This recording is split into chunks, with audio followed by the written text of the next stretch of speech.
WBJEE ফলাফল ও ভর্তি দাবিতে এবিভিপির আন্দোলনে পুলিশের গুন্ডামি, আটক 8 এবিভিপি সদস্য।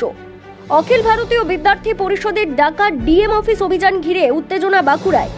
WBJEE পরীক্ষার ফলাফল প্রকাশ ও কলেজে দ্রুত ভর্তি প্রক্রিয়া শুরু করার দাবিতে আজ এবিভিপি কর্মীরা বাঁকুড়া জেলা শাসকের দপ্তরে অভিযানে সামিল হন, কিন্তু জেলা শাসকের অফিস চত্বরে ঢোকার মুখেই পুলিশ তাদের বাধা দেয়।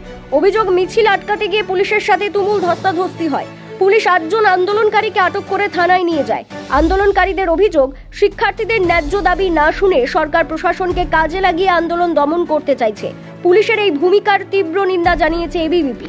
উল্লেখ্য, WBJEE পরীক্ষার ফলাফল প্রকাশ ও ভর্তি প্রক্রিয়া নিয়ে ইতিমধ্যেই জট তৈরি হয়েছে। এদিনের ঘটনায় ছাত্রছাত্রীদের মধ্যে ক্ষোভ আরও বাড়ল। Bureau report, BCN Bangla.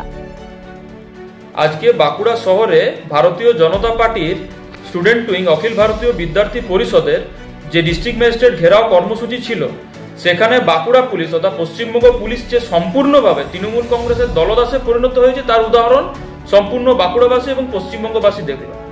আমি বাঁকুড়া পুলিশ তথা পশ্চিমবঙ্গ পুলিশকে দাবি জানাবো যে আপনারা যখন চাকরিটা পেয়েছিলেন তখন তো কোনো তৃণমূলের বা মমতা ব্যানার্জির দয়ায় পাননি।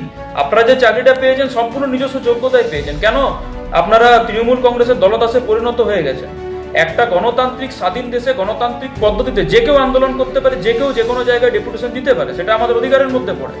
এবং এই অধিকারের স্বার্থে ভারতীয় জনতা পার্টি এবং ভারতীয় জনতা পার্টির স্টুডেন্ট উইং অখিল ভারতীয় বিদ্যার্থী পরিষদ আগেও লড়েছে এবং ভবিষ্যতেও লড়াই হবে। এই ধরনের ঘটনা যদি পুলিশ ভবিষ্যতে ঘটায় তাহলে আমরা কিন্তু সরাসরি কোর্টের দ্বারস্থ হতে বাধ্য হব এবং এই ঘটনার জন্যও যাব।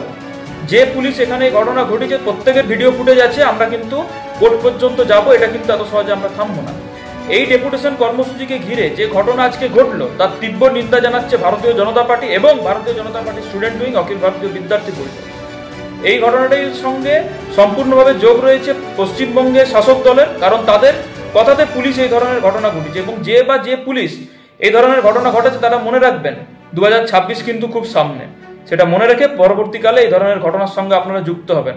আমি পুলিশের নিরপেক্ষতার দাবি জানাচ্ছি আপনাদের চ্যানেলের মাধ্যমে এবং বলবো যে পশ্চিমবঙ্গ পুলিশ আপনারা নিরপেক্ষভাবে বিচার করুন এবং নিরপেক্ষতার সাথে কাজ করুন, যেমন অন্যান্য স্টেটের পুলিশরা করে থাকেন।